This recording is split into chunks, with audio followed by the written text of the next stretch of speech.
I'll have to start right when I come up now because I'll be on cam, which is fine. I just have to just let me know.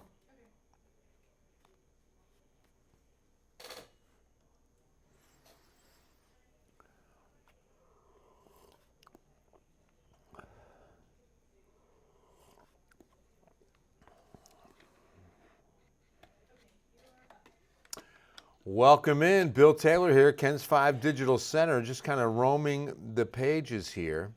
And as you can see, the afternoon high, 100 on the nose. We should be at 87. Come on, somebody. Hasn't been this hot on May 20th since 1996, which was a very hot year. I don't know if you were here for 96, but that was the year I actually moved here, and I remember reporting on one of the hottest summers because I got here. Well, I remember reporting on what happened because I got here in December, so I missed it. But then into 97, we were still talking about the 96 heat for sure. There was a record consecutive days broken that year, I believe. If memory serves, look at Cotulla. Hanak, are you on yet? Let's see if Hanak is on. I don't see us yet. Are we? Oh, there we are. All right. Little delay. Okay, so Hanak hit 105 down at Cotulla.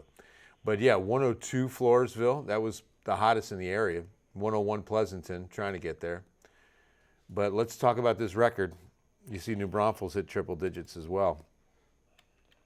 So the almanac from the San Antonio International Airport, 88's the average high. Okay, so I was wrong by one. Month to date, not even a quarter of an inch in the gauge, and we're more than halfway done with this year's 5th month. We desperately need some rain. As a matter of fact, looked at the numbers today of the driest months, okay? And remember, some of the driest years have been recent. 2022 was 13 inches in the gauge. It was grossly below average of 32 inches in a year. So here's what we've got so far this year. And 2022 at this point was pacing the same, under 4 inches of rain. Year to date, May. Okay, so this is not May. This is what we had at the end of May in each of these years. 96 was the driest, we were just talking about. Then all the way back to 1954. Then 2022. Then all the way back to 1917 before we get to the number 5 spot, our current May 2025. The good news is we're going to try to get off this list. We've got some rain chances to talk to you about. Unfortunately, the timing's not the best. I will say that because it is during a big weekend. But first, this morning's storms. Let's talk about what happened earlier this morning. I'm probably going to have to back up this radar loop because I've got it on 12 hours. Let's go to 18 and see these storms develop. Essentially just west of I-35 and then rolling through Frio County, and then they turn severe. Atascosa County, Wilson County. In fact, at about 9 a.m., we had 3 severe thunderstorm warnings at the same time. And it wasn't substantial hail. It was probably minimal. You normally, for a severe thunderstorm warning, you need at least 1 inch diameter. So I'm going to assume it was the minimum 1 inch. I haven't seen any local storm reports. Let me just make sure on that before we go any further. Yeah, nothing. Well, let's wait for this loop. It might show up when it was issued, and no. So no local storm reports on hail size. Typically, if it is a substantial one, or if it's a confirmed report. So more than likely, what happened was the radar was indicating 1 inch diameter size hail and winds of about 55 to 60 miles per hour. How much rain fell? Not bad. In some pockets, we did see some pretty substantial rain, almost 1.5 just south of Pleasanton. That's going to be near Jourdanton. 1/10 of an inch northern Atascosa County, 1 inch near Pearsall, almost 2 inches northern McMullen County where Tilden is. But you can see San Antonio just gets skimmed, barely skimmed there near Somerset, maybe a sprinkle for a moment. It didn't last long. There's Brian. Rain was welcome. There's the knock. Yep, 102 today. You did get a little bit of rain. That's awesome. So yeah, the heat was on. Now here's the thing. We had very dry air come in the wake of this front, which is now well to the east. In fact, let's go ahead and move that over. Move it on over. We've got it out here now. You can see where the storms are. So not as bad as was anticipated. Always a blessing.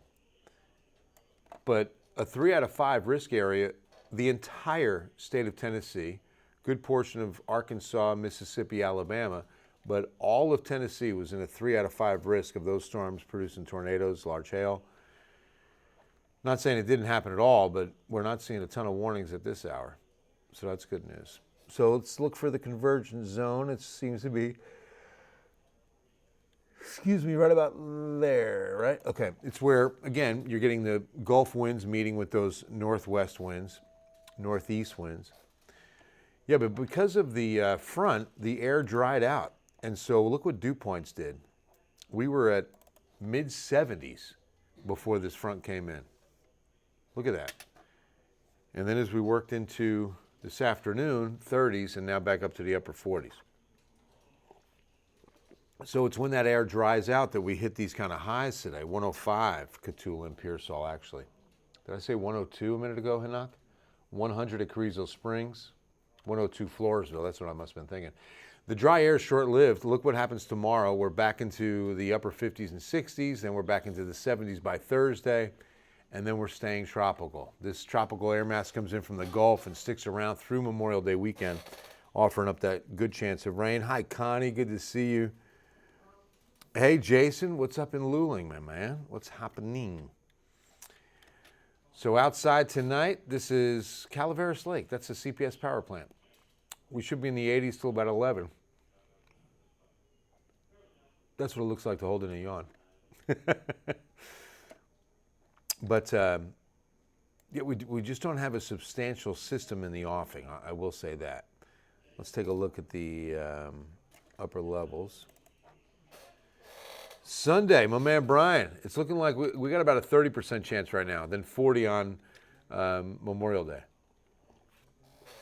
So it's not a sure thing by any chance, by any means rather.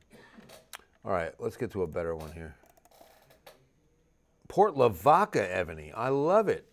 Thanks for watching. How are things at Port Lavaca? Do Lipton employees take coffee breaks? That's a good one. They take water breaks at the coffee plant, right? Susie says we don't need rain. What? Because then it means storms and destructive weather. Sometimes it can this time of year. You're right. You're right. But we do need rain. We're in exceptional drought. So here's what we've got. Good quiet pattern aloft, okay? So this is Tuesday. And as we get into Wednesday, Thursday, you can see a couple of little upper air disturbances, nothing significant. But Thursday, there's one that we bring in a slight chance of a shower, but then it's really quiet. You can see the ridge building a bit. Whenever you see that kind of bell curve in the upper level winds, that means that high is beginning to form up. And that's an upper level dome of hot air. I mean, essentially, when you go up in altitude rather, you should be getting cooler, but then you'll hit what's called a temperature inversion, and we've got temperatures warmer aloft, and that's what's capping off the atmosphere from the convective environment. You need cold air aloft for the convection to occur. And so once you get that warm air aloft and the cap is on tight, it's really difficult to get showers and thunderstorms. The thing is, if you do get a thunderstorm in that environment, that means that it was strong enough to punch through the cap and hit the cold air, which means it's going to produce hail, and it's going to produce large hail because it's a strong thunderstorm with a tremendous amount of updraft. And so that means large hail. Hola, Santa Maria. ¿Cómo estás? I love you too, Gabrielle. Good to see you. What's up, Lynn? Not that I know of. I haven't looked at next week for a front, to be honest with you. Terry, looking for some rain. We got some Sunday, Monday. Not sure of the culprit there, so that might be the front. So there's Tuesday. But right now, the globals are not putting much rain on us. It looks like it's staying north on Memorial Day. You can see right in there, that's where it gets the closest, and we got some to the west on Monday too. So yeah, let's show you the 14-day forecast and give you an idea how we're breaking this down moving forward. Hello, Terry, Olivia, in Corpus Christi. Hayden, what's going on? It reminded me of the breakfast spot I want to try, the Hayden. If you've been there, you should go. Maybe you get a discount, Hayden. Tell him I said you should get a discount. I mean, you're watching Ken's 5, Facebook's live. I've seen you here before, so, you know, a return visitor. And the name of the place is the Hayden. You should get a good little discount, or at least some free bacon, something.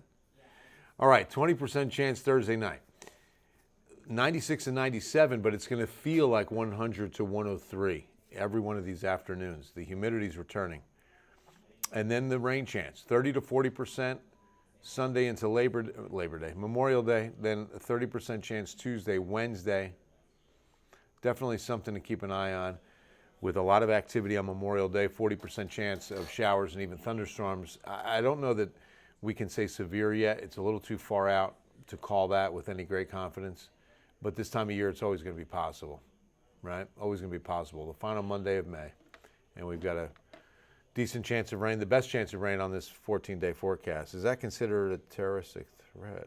I don't know why. Hi, Myra. Traveling to the Valley over the weekend. Will it rain?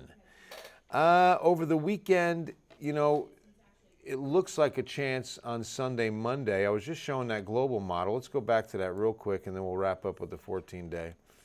And you can see, now remember that what we're looking at is global. And so the high-resolution models will really begin tuning this up by, let's say, Thursday. And we have a better opportunity of having confidence in the forecast. But if you watch, there's the valley getting some rain, possibly Thursday. It's a pretty good disturbance out of, looks like a cat. Look at that, doesn't it? Look at the green and the yellow. Looks like the cat head with the body, right, and the tail coming down through central Mexico. And so a disturbance, a quick disturbance on Thursday late brings in a slight chance of rain. And then as we get into the weekend, and then you can see how things quiet down later this work week as high pressure takes over. That's going to mean quiet weather. But then here's what's happening Sunday. So there's a little bit of rain in Mexico that rains itself out. There's another little wave Monday time frame. So I'll tell you, you might be south of all the action, to be honest with you. But I think your best chance is going to be Monday, according to what we're looking at right now with this global model. Grill over the weekend? Yes, Myra, I think so for sure. Everyone keeps telling me about the restaurant. Oh, good. Yeah, go check it out. It'd be really cool. Hayden at the Hayden.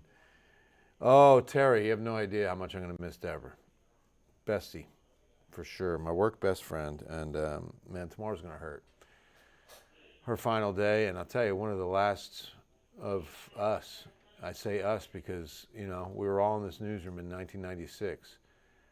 Bob Salter, Fred Lozano, of course, Chris Maru, Dan Cook, Maury Vasquez, Joe Reinagel, Cindy Cassiano, Don Hammond. Anybody remember Don Hammond? He did mornings here. I mean, it was incredible from top to bottom. Just so many great anchors, great journalists. And Deborah was right in there with the mix of them. And to be honest, and they would all agree, every one of those people I just mentioned, God rest the souls of Bob, Fred, and of course Dan, but every one of them would agree that she was the nicest one of them all. The most sincere, the most loving and caring person.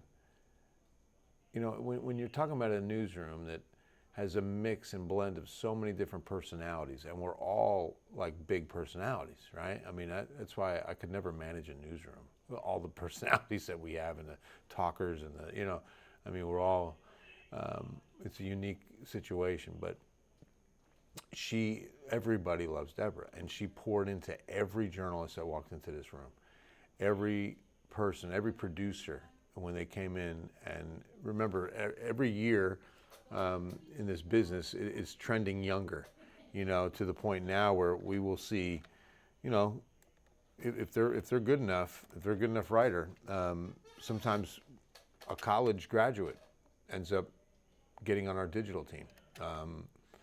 It's unbelievable now compared to when I got here. You had to be in 2 to 3 markets before you got to a San Antonio. And a lot of us have that story, go earn your, chops somewhere, and then you get to San Antonio.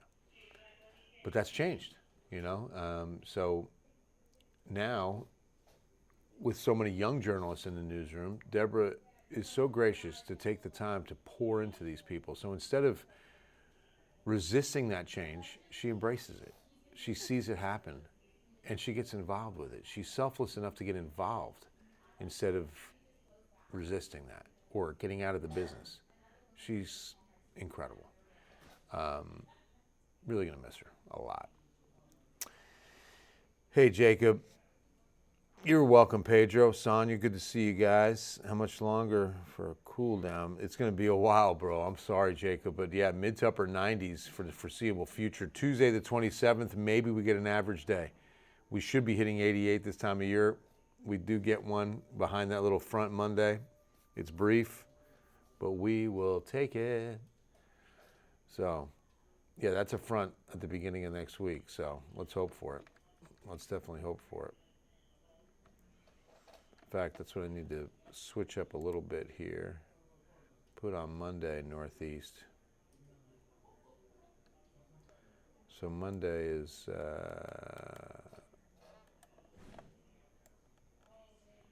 2, 3, 4, 5.